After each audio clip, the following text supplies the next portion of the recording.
Yes, hello students. Uh, we have a few problems which have to solve. Uh, these questions are from previous year IIT.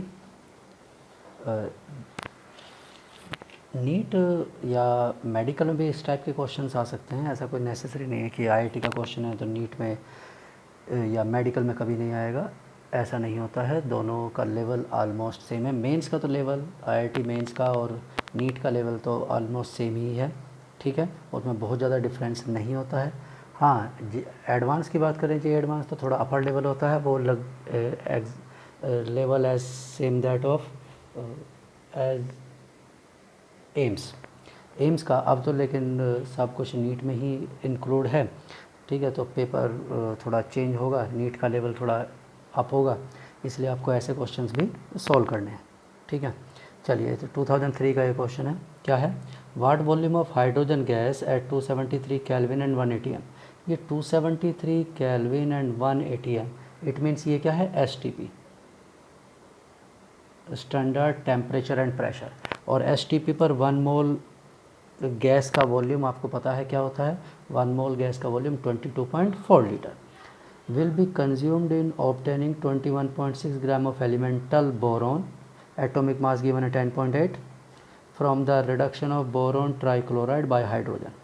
तो आपको कोई भी numerical इस type का आपसे कहा था कि जब भी सॉल्व करना है तो you have to write down the equation and balanced equation. Yes, तो फर्स्ट हम इसे इक्वेशन को लिख लेते हैं। क्या इक्वेशन है, boron trichloride BCl3 by the hydrogen reduction plus H2 product क्या कहता है, वो will be consumed in obtaining इतने gram of elemental boron. Elemental boron मतलब बी, हमें बी प्रोड्यूस करना है। अब ऑब्वियसली अगर बी प्रोड्यूस करना है तो क्या यहाँ पर क्या होगा, H किसके साथ जाएगा, Cl को रिमूव करेगा, तो यहाँ क्या बनेगा, HCl प्रोड्यूस होगा। और हम इसे बैलेंस करेंगे, और मैं पहले ही बताया हुआ है, बैलेंसिंग न्यूमेरिकल सॉल्व करने के लिए आप फ्रैक्शनल बैलेंसिंग कर सकते हैं, कोई प्रॉब्लम नहीं है। तो हमें यहाँ 3Cl है, यहाँ 3HCl लिख देता हूँ, राइट साइड में 3 हाइड्रोजन है, तो लेफ़्ट साइड में मैं 3/2 लिख देता हूँ। बोरॉन ऑलरेडी बैलेंस है, 3/2H2, यानी 2 से 2 cancel, 3 hydrogen, left hand side has 3 hydrogen, right hand side 3, left hand 3Cl, right hand side has 3Cl, ठीक है, तो बैलेंस हो गया। और फ्रैक्शनल बैलेंसिंग का मैंने कहा ना, न्यूमेरिकल पर कोई इफेक्ट नहीं होता, न्यूमेरिकल दोनों से ही कंप्लीट, प्रॉपर बैलेंसिंग से भी वही आंसर आएगा। फ्रैक्शनल से क्या होता है, फ्रैक्शनल बैलेंसिंग से क्या होता है कि आपको टाइम कंज्यूम ज़्यादा नहीं करना पड़ता है, प्रॉपर बैलेंसिंग में थोड़ा ज़्यादा टाइम कंज्यूम होता है। फ्रैक्शनल तो सीधा सीधा जितने एटम्स हैं उतना ही लिख दो, चाहे वो फ्रैक्शनल में हो या कोई इंटीजर में हो, तो कोई दिक्कत नहीं होती है उसमें, ठीक है, तो न्यूमेरिकल्स के लिए करेक्ट है। और अगर प्रॉपर बैलेंसिंग करना है तो 2 से पूरी इक्वेशन को मल्टीप्लाई कर दो, प्रॉपर बैलेंसिंग आ जाएगी, वो हमें करना नहीं है। चलिए, तो अब देखते हैं अकॉर्डिंग टू द इक्वेशन क्या लिखा हुआ है। 3/2 मोल्स H2 कंज्यूम होता है, 3/2 मोल्स H2 कंज्यूम होता है क्या करने के लिए, to produce 1 mole of B, 1 mole of B, ठीक है, 1 मोल, यानी कि हम इसे बोरोन की तरफ से लिखेंगे, 1 मोल बी बोरोन, ठीक है। 1 मोल का मास कितना होता है, लिखा हुआ है, एटॉमिक मास 10.8, ठीक है, एटॉमिक मास मतलब ये 10.8 इसका एटॉमिक मोलर मास ही गिवन है। ये मैं कंप्लीट नहीं लिखा एग्ज़ाम में, लेकिन जब तक आप 12th का 11th-12th स्टडी कर लोगे एग्ज़ाम के टाइम तक, आपके लिए ऑब्वियस हो जाएगा कि हाँ, ये ग्राम पर मोल ही गिवन है, 10.8 ही होता है इसका। जैसे ऑक्सीजन का 16 होता है, तो 16 मतलब वो कुछ भी यूनिट ना लिखें तब भी वो ग्राम पर मोल है, यानी 1 मोल के लिए 16 ग्राम ही आंसर आएगा। तो ये चीज़ें ऑब्वियस हो जाती हैं, ठीक है, तो लिखा नहीं होता है। तो ये 10.8 ग्राम पर मोल है, यानी 1 मोल का mass 10.8 gram, means 10.8 gram boron can be obtained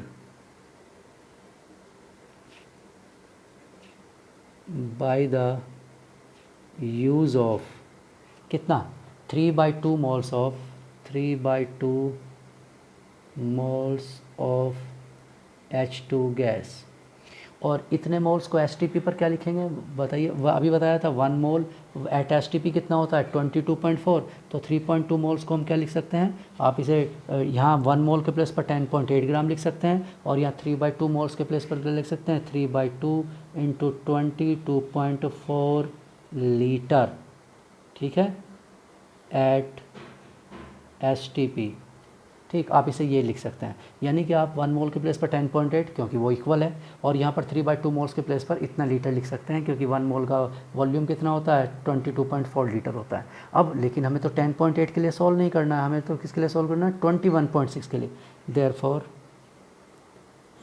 21.6 gram boron can be obtained by the use of, तो ठीक है 3/2 into 22.4 multiply by 21.6 divide by 10.8, ठीक है, लीटर एट एसटीपी। तो सॉल्व कर लेते हैं इसे, ये क्या हो जाएगा, ये यहाँ से आ जाएगा 2 से ये कैंसिल आउट, यानी ये 67.2 litre of H2 gas at STP, ये आंसर आ गया।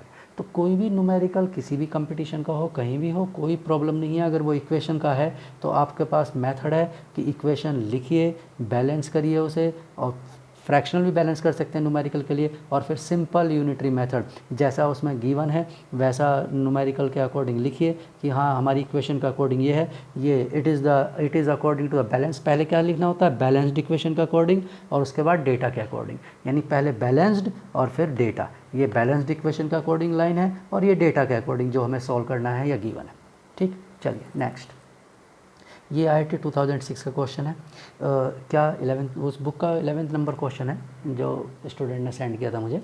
ठीक है, how many moles of magnesium phosphate, ये मैग्नीशियम फॉस्फेट का फॉर्मूला है Mg3PO4 whole twice will contain 0.25 moles of oxygen atoms. ठीक है, ये क्वेश्चन है। चलिए पहले से सिंपली लिखते हैं और उसके बाद 1 बाय 1 स्टेप से इसे समझते हैं क्या है। हमारे पास ये है Mg3PO4 ट्वाइस, मैं इसे दोबारा लिख देता हूँ, मैग्नीशियम फॉस्फेट। ये हमने 1 मॉलिक्यूल लिखा है, मैग्नीशियम फॉस्फेट का 1 मॉलिक्यूल लिखा हुआ है। ठीक है, अब आप ध्यान से देखिए इसके 1 मॉलिक्यूल में कितने ऑक्सीजन है, 4 तो यहाँ लिखे हैं और ब्रैकेट के बाहर 2 है, तो 4 यहाँ है और ब्रैकेट के बाहर 2 का मतलब क्या, 4 × 2 ये कितना हुआ 8, यानी 1 मॉलिक्यूल में 8 प्रेजेंट है, 8 oxygen atom present in 1 molecule. ठीक है, मैं इसे स्टेप बाय स्टेप लिखूंगा, वैसे मैं डायरेक्ट भी कर सकता हूँ लेकिन मैं स्टेप बाय स्टेप लिख देता हूँ। ठीक है, तो हम यहाँ से स्टार्ट करते हैं क्योंकि हमें मैग्नीशियम के फॉस्फेट के मोल बताने हैं तो उसे राइट हैंड साइड में लिखेंगे। तो हम क्या लिखते हैं 8 oxygen atoms are present in 1 molecule of magnesium phosphate, यानी 8 ऑक्सीजन एटम प्रेजेंट होते हैं 1 मॉलिक्यूल में। ठीक है, 8 ऑक्सीजन एटम, और अगर मैं इसे क्या कर दूं, किससे मल्टीप्लाई कर दूं, मैं अगर इसे एवोगैड्रो नंबर से मल्टीप्लाई कर दूं तो ये क्या हो जाएगा 8 oxygen atom into 8 into Avogadro number, यानी ये हो जाएगा 8 मोल्स। क्या हो जाएगा 8 मोल्स, या लिख देता हूँ मैं इसे 8 मोल्स। कोई प्रॉब्लम तो नहीं, एटम किसी भी नंबर को एवोगैड्रो से मल्टीप्लाई करने का मतलब है वो मोल्स बन गया। ठीक है, क्योंकि एवोगैड्रो नंबर 6.022 × 10⁻23 होता है ना, और 8 से मल्टीप्लाई कर दिया तो ये क्या बन गया 8 मोल्स, क्योंकि Na तो क्या होता है 1 मोल के इक्वल है, तो यानी कि 8 × 1 क्या हो जाएगा 8, और ये मोल्स है तो 8 मोल्स, यानी एवोगैड्रो नंबर से मल्टीप्लाई करने का मतलब 8 मोल्स। तो 8 mole oxygen atoms are present in, या शुड बी प्रेजेंट इन, ऐसा भी लिख सकते हैं। अब देखिए 8 ऑक्सीजन एटम के लिए एक part present 1 molecule, 8 oxygen atom 1 molecule में प्रेजेंट थे, हमने इसे एवोगैड्रो नंबर से मल्टीप्लाई किया तो राइट हैंड साइड पर भी 1 molecule multiply by Avogadro number. तो अगर हमने मॉलिक्यूल को एवोगैड्रो नंबर से मल्टीप्लाई कर दिया, यानी जितने मॉलिक्यूल्स हैं, क्योंकि आप इसे समझिए कि मैथमेटिकली हम दोनों को इक्वल कर रहे हैं, इधर भी हमने एवोगैड्रो नंबर से मल्टीप्लाई कर दिया, राइट साइड में भी एवोगैड्रो नंबर से मल्टीप्लाई कर दिया, तो मैथमेटिकली कोई इफेक्ट नहीं होगा, ये 8 मोल्स बन जाएगा, और ये 1 मॉलिक्यूल इंटू एवोगैड्रो नंबर मतलब इतने मॉलिक्यूल्स हो गए, एक मॉलिक्यूल को नंबर से मल्टीप्लाई करेंगे तो उतना ही तो नंबर रहेगा, तो ये हो गया इतने मॉलिक्यूल्स, यानी 6.022 इंटू 10⁻23 मॉलिक्यूल्स, यानी 1 मोल, या हम लिख सकते हैं इसे 1 मोल molecules of Mg3PO4 twice। Magnesium phosphate के 1 मोल मॉलिक्यूल्स में कितने होंगे, 8 मोल्स ऑक्सीजन एटम प्रेजेंट होंगे 1 मोल में। मॉलिक्यूल वर्ड भी लिखने की रिक्वायरमेंट नहीं है क्योंकि वो मॉलिक्यूल ही है, तो 1 मोल ही लिख देते हैं, ठीक है, 1 मोल। तो 1 मोल में यानी 8 मोल्स प्रेजेंट हैं 1 मोल में, और हमें कितना सोल्व करना है, हमें तो 0.25 सोल्व करना है। Therefore 0.25 moles oxygen atoms are present in तो सॉल्व कर लीजिए।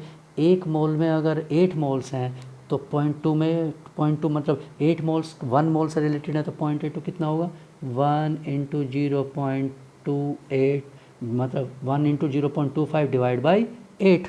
सॉल्व कर लीजिए इसे, ठीक है, ये it will be the answer. Clear. मैं फिर बता देता हूँ, ये एक मॉलिक्यूल लिखा हुआ है, एक मॉलिक्यूल में 8 ऑक्सीजन है। मैं ऐसे आप दूसरे तरीके से बताता हूँ, सिंपल मैथमेटिकली। 1 मॉलिक्यूल में 8 ऑक्सीजन है, 2 मॉलिक्यूल में कितने होंगे, 16, 10 मॉलिक्यूल्स में कितने होंगे, 80, 100 में कितने होंगे, 800। मतलब इसे जितना मल्टीप्लाई करोगे ये भी उतना ही मल्टीप्लाई हो जाएगा। तो जैसे मैंने इसे अगर मॉलिक्यूल को एवोगैड्रो नंबर से यानी 1 मोल से मल्टीप्लाई किया तो सीधा सीधा है। तो एक में अगर 8 प्रेजेंट हैं, ठीक है, 1 मॉलिक्यूल हैज़ 8 ऑक्सीजन एटम्स, तो 10 मॉलिक्यूल्स में 80, 100 मॉलिक्यूल्स में 800, ठीक है, 8000 मॉलिक्यूल्स में मतलब इसमें 1000 में 8000, मतलब ये इससे 8 टाइम ज़्यादा रहेगा, 1:8 का रेशो रहेगा, ठीक है। यानी ऑक्सीजन एटम अगर 8 हैं तो ये इसकी क्वांटिटी 1, ये अगर 8 एटम्स हैं तो ये 1 मॉलिक्यूल होगा, 1 होगा, 8:1। ये 8 मोल्स हैं तो ये 1 मोल होगा, मतलब यूनिट वही रहेगी, बस रेशो क्या रहेगा, 8:1 रहेगा, ठीक है। तो 8:1 का रेशो उसमें रहना है। उसके बाद अब इसे सॉल्व कर लीजिए। अगर 0.25 मोल्स हैं तो यहाँ भी 8:1 का रेशो रहेगा, तो ये वाली वैल्यू 1 रेशो है, तो ये उससे 8 टाइम्स ज़्यादा होगी, ठीक है। क्लियर। ऑब्वियसली इसे 8 से मल्टीप्लाई करेंगे तो यही आएगा, तो ये रेशो, ये 1 तो ये 8, ऐसे 8:1, ये 8 है तो ये 1 आएगा, तो 8:1 का रेशो है। तो आप इसे सिंपली आप ऐसे भी समझ सकते हैं, there is a ratio of the molecule magnesium phosphate and its oxygen is 8:1 या 1:8। 1 मॉलिक्यूल तो 8 ऑक्सीजन या 8 मॉलिक्यूल तो 1 ऑक्सीजन, ठीक है। क्लियर। इस तरह से आप क्वेश्चन सॉल्व करेंगे, ठीक। कंपटीशन के क्वेश्चन में कुछ ऐसा अनयूजुअल नहीं होता है, जो आपने स्टडी किया है वही होता है, बस उसे थोड़ा ठीक से रीड करना होता है, समझना होता है कि वो क्या जानना चाहता है, क्या उसमें गिवन है। क्लियर। तो ये सिंपली आप इसे सॉल्व कर सकते हैं। तो एवोगैड्रो नंबर से हमने मोल्स बनाकर सॉल्व कर लिया। नेक्स्ट, इसके बाद ये नेक्स्ट क्वेश्चन है, एक गैसियस हाइड्रोकार्बन, ये 2013 का IIT, एक gaseous hydrocarbon gives upon combustion, यानी किसी गैसियस हाइड्रोकार्बन का कंबशन हुआ। गैसियस हाइड्रोकार्बन अननोन है, एज्यूम करते हैं कि वो CXHY है। Assume that the unknown hydrocarbon is CXHY। Hydrocarbon means only carbon and hydrogen are present. Assume that X carbon atom and Y hydrogen atom are present and it undergoes in combustion with O2, produce X carbon dioxide, जितने carbon होंगे उतना ही carbon dioxide बनेगा, and Y/2 H2O। Y/2 क्योंकि Y hydrogen है तो Y/2 multiply by 2, 2 से 2 cancel out, Y यानी Y हाइड्रोजन लेफ्ट में, Y हाइड्रोजन राइट में। अब ऑक्सीजन को बैलेंस कर सकते हैं, अगर आप इसे लिखना चाहें तो इसे भी बैलेंस कर सकते हैं आप, X प्लस Y/2,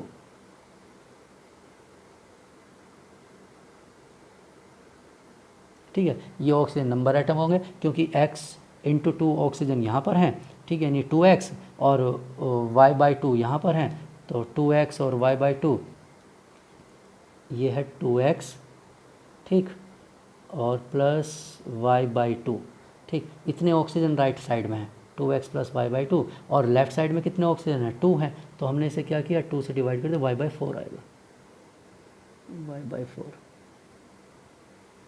ठीक है, तो 2 से डिवाइड किया, ये कैंसिल आउट हो गया, तो और ये मतलब इसे 2 से मल्टीप्लाई करने पर ये आंसर आ जाना चाहिए। तो इसे हमने 2 से मल्टीप्लाई किया तो क्या हो जाएगा 2x, और y/4 को 2 से मल्टीप्लाई किया तो क्या हो जाएगा y/2। ठीक है, तो ये इसका मतलब y/x प्लस y/4 आएगा।